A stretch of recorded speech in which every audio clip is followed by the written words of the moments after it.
Hello friends, good morning. Welcome to Acme commerce academy. आज हम TY BCom income tax में आज हम कवर करने वाले हैं ग्रेजुएटी। इन लास्ट सेशन हमने कवर किया था लीव सैलरी। आज हम समझेंगे what is the treatment of gratuity. अब सबसे पहले तो ग्रेजुएटी का मीनिंग क्या है? What is gratuity? Gratuity is the benefit which is given by the employer to the employee. Employer अपने एम्प्लॉय को पे करता है at the time of retirement. Retirement के टाइम पे उसको ग्रेजुएटी की अमाउंट मिलती है। सो how is the treatment of gratuity?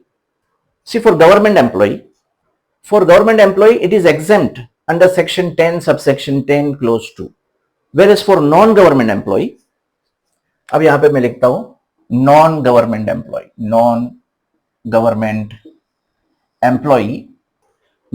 Employ.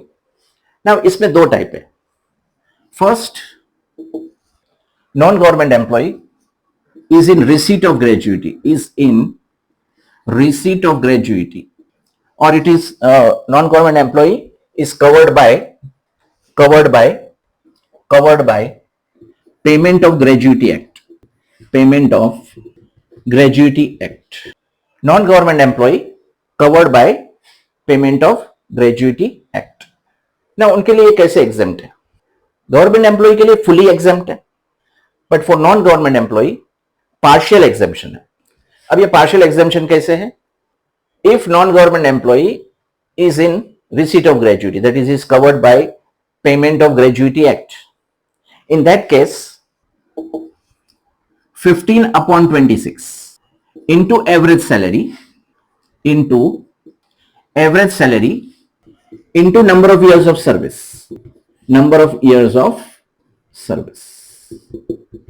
15/26 into average salary into number of years of service. Pause करो। So 15/26 into average salary into number of years of service. Now how to find out number of years of service? Number of years of service कैसे find out करें?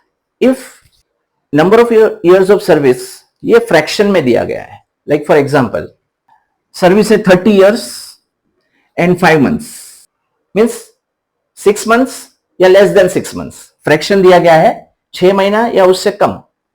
सो 30 years 5 months, मतलब 6 महीने से कम है ना, सो 5 months।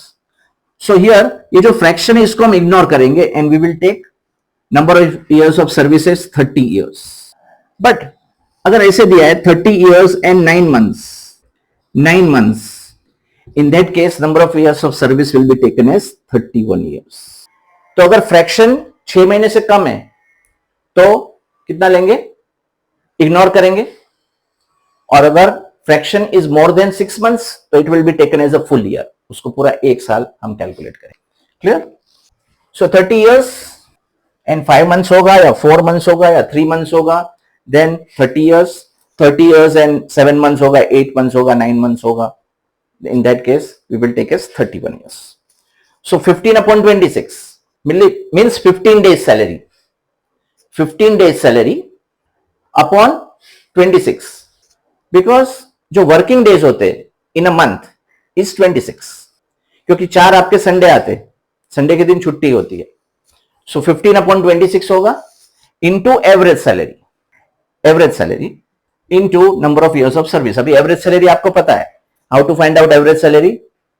10 preceding months from the date of retirement. Preceding मतलब पीछे के, रिटायरमेंट की जो डेट है उससे 10 months पहले की सैलरी, उसकी average salary into number of years of service और ₹20 lakhs। ये स्टेट्यूटरी डिडक्शन है, स्टेट्यूटरी डिडक्शन और gratuity received whichever is less। so कैसे exempt है gratuity? in case of non-government employee covered by payment of gratuity act, in that case 15/26 into average monthly salary into number of years of service or ₹20 lakhs or gratuity received whichever is less। Clear?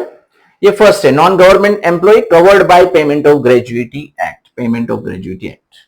Now second time के non government employee है जिनको gratuity नहीं मिल रही है, they are not covered by gratuity act, तो उसके लिए कैसे होगा calculation? See not covered by payment of gratuity act, यहां कैलकुलेशन में ज्यादा कुछ चेंज नहीं है, एक ही चेंज है, यहां 15/26 है, यहां 1/2 हो जाएगा, 1/2 into average salary into number of years of service, number of years of service, 1/2 into average salary into number of years of service. Now यहां पे जो फ्रैक्शन है while calculating number of years of service, number of years of service कैसे calculate करेंगे? जो भी fraction है उसको इग्नोर करेंगे। फॉर एग्जाम्पल सर्विस है 25 years and 2 months, तो we will take services 25 years, 25 years and 8 months, तो भी हम कितना लेंगे? 25 years ही लेंगे। So half into average salary into number of years of service और रुपीज 20 lakhs और gratuity actually received whichever is less, clear? So not covered by payment of gratuity act, 1/2 into average monthly salary into number of years of service or 20 lakhs or gratuity actually received whichever is less. Now salary for the purpose of gratuity, for the purpose of gratuity salary कैसे calculate करेंगे? Same as leave encashment. Leave encashment में मैंने क्या बताया था? Basic plus DA plus commission as a fix percentage on sales. ऐसे यहां भी कैलकुलेट करना है। I will write it down, basic plus DA plus commission as fix percentage on sales. So salary for this purpose, salary कैसे calculate करेंगे? Basic plus DA plus commission as a fix percentage of sales, ऐसे calculate करेंगे। ठीक है, I hope clear हुआ होगा concept gratuity का। ना इसके ऊपर हम एक एक्सरसाइज करते हैं। सी अभी आपके स्क्रीन पे एक क्वेश्चन दिखेगा। C X an employee of PQ limited receives 78,000 as gratuity. He is covered by the payment of Gratuity Act 1972. Now, as he is covered by payment of Gratuity Act, तो हम क्या लेंगे calculation में? 15/26. He retires on March 29, 2020 after rendering service of 38 years and 8 months. Now, 38 years and 8 months, तो कितना साल लेंगे? 39 years. If fraction is more than 6 months, तो कितना महीना? फुल ईयर ले लेंगे। So 39 years की सर्विस हो जाएगी। At the time of retirement, his monthly basic salary and dearness allowance was rupees 2,400 and rupees 800 respectively. Is the entire amount of gratuity exempt from tax? तो आइए करते हैं इसको। See now, number of years of service है, number of years of service 38 years and 8 months है, equal to हम कितना लेंगे? 39 years. 39 years. Now उसको बेसिक सैलरी है 2,400 एंड डियरनेस अलाउंस है 800. ओके, सो नाउ पहले सैलरी को कैलकुलेट करेंगे। So salary is equal to, अभी ये सब में कमीशन नहीं दिया है, so basic plus DA. So salary is equal to basic plus DA equal to 2,400 plus 800 equal to rupees 3,200 is equal to rupees 3,200. Okay, अब हम कैलकुलेट करेंगे first instance, non government employ covered by payment of gratuity act. ये question में पहले ही दिया हुआ है। सो क्या करेंगे हम? 15/26. सो gratuity exempt from tax, 15/26 into 3,200 into 39 years or rupees 20 lakhs or gratuity received whichever is less. So ये हो जाएगा 72,000, 15/26 into 3,200 into 39 years, 72,000 or rupees 20 lakhs or gratuity actually received 78,000 equal to 78,000, whichever is less. कौन सा less है? 72,000. So 72,000 is exempt. So gratuity chargeable to tax equal to rupees 78,000 minus rupees 72,000 equal to rupees 6,000. 6,000 रुपए के ऊपर tax भरना पड़ेगा. 6,000 की ग्रेजुइटी के ऊपर टैक्स भरना है. क्लियर? सो क्या किया हमने? पहले हमने एवरेज सैलरी निकाला. अब यहां पे देखो पर मंथ सैलरी दिया है उन्होंने, तो उसके लिए हमने कुछ एवरेज सैलरी में डिवाइडेड बाय 10 मंथ्स नहीं किया. सो 2400 plus 800, so 3200 is your salary. फिर हमने ये फॉर्मूला क्या है? 15/26 इंटू 3200 इंटू 39 ईयर्स कर दिया. सो 72,000 और रुपीज 20 lakhs और क्या होगा? Gratuity received whichever is less. तो कौन सा लेस है? 72,000.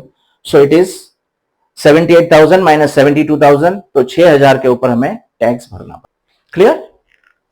ओके, ये हो गया हमारा first option, non government employ covered by payment of gratuity act. अभी यही सम को, यही जो एक्सरसाइज हमने किया है, इसको अगर हमने सेकंड ऑप्शन में सॉल्व किया. सेकंड ऑप्शन क्या है? Not covered by payment of gratuity act. Employee is not covered, उसको एप्लीकेबल नहीं है पेमेंट ऑफ ग्रेजुइटी एक्ट. तो यहां हम क्या करेंगे? बाकी सब एज इट इज है. यहां जो 15/26 है उसकी जगह पे क्या करना है? 1/2. सो 1/2 यहां करेंगे हम 1/2 इंटू 3200 इंटू, अब इस number of years of service कितना है? 38 ईयर्स एंड 8 मंथ्स. बट यहां पे हम फ्रैक्शन को इग्नोर करेंगे. सो यहां पे number of years of service हो जाएगी 38. ये हो जाएगा 38 ईयर्स. यहां पे सिर्फ ये चेंज होगा. पोज कर दो. सो यहां पे क्या होगा? 1/2 into 3200 into 38 years equal to 60,800 होगा. और 20 lakhs और ग्रेजुइटी रिसीव्ड. अब ग्रेजुइटी कितना रिसीव हुआ है? 78,000. So gratuity chargeable to tax is equal to 78,000 minus 60,800. So यहां पे आएगा rupees 17,200 is chargeable to tax. Clear? So when employee is covered by payment of gratuity act, तो क्या करना है? 15/26 लेना है. बाकी सब सेम है. यहां पे number of years of service, if fraction is less than 6 months, 6 महीने से कम पीरियड है, 3 महीना 4 महीना, तो उसको इग्नोर करना है. अगर 6 महीने से ज्यादा का फ्रैक्शन है तो फुल ईयर सर्विस लेना है. और अगर in case of not covered by payment of gratuity act, तो यहां 15/26 की जगह पे हमने क्या कर दिया? 1/2. बाकी पूरा फॉर्मूला सेम है. और यहां पे number of years of service जो फ्रैक्शन है उसको इग्नोर करना है. तो फर्स्ट एग्जांपल में हमने 39 इयर्स सर्विस लिया. सेकेंड एग्जांपल में हमने 38 इयर्स सर्विस. आई होप अभी ग्रेजुइटी का कॉन्सेप्ट पूरा क्लियर हो गया होगा. सो इफ यू लाइक, अगर आपको पसंद आया video, then please like it and subscribe it. Thank you very much.